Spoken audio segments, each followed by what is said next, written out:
All right, this is the most simple fly that you could possibly tie that's effective. It's great because you learn some basics, you learn some composition, plus you can immediately stick it in your box and fish it right now. So super simple to learn. In fact, I have a friend of mine that's been guiding for 30-something years. He calls this the 6:30 nymph because he will wake up at 6:30 in the morning to tie a bunch of these for his clients that they'll fish that day. So super simple to tie.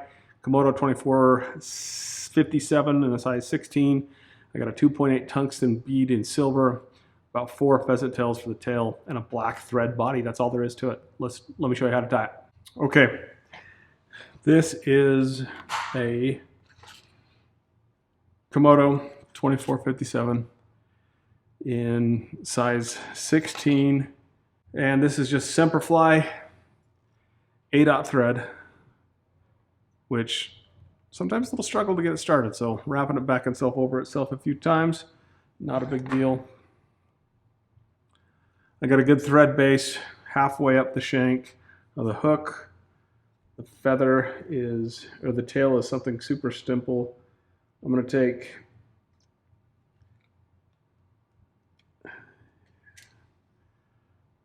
three to four just pheasant tail fibers, and I'm going to lock them in up here on top with a couple wraps.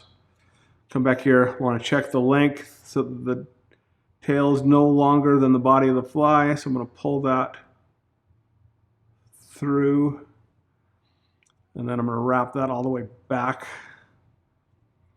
to the bend of the hook. And then I'm going to come back and make sure that I've got a good even thread down on the bend so the hook's completely covered. And then these guys, you can just break those off. And that one didn't break off clean, so I'm going to snip that.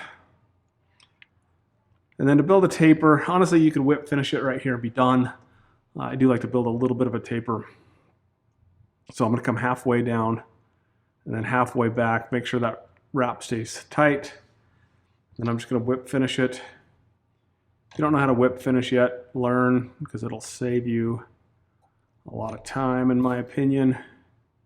Just a single whip finish. Take that off.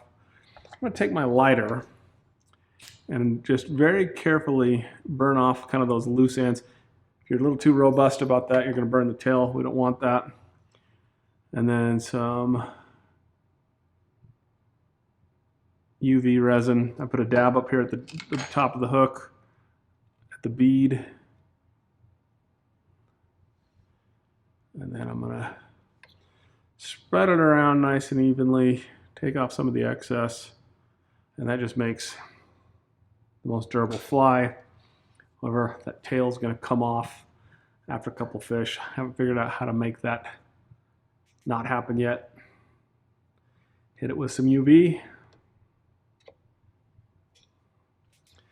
There you have it. The most simple fly you could possibly tie that you need to learn right now, because you can put it in your box and it'll be effective.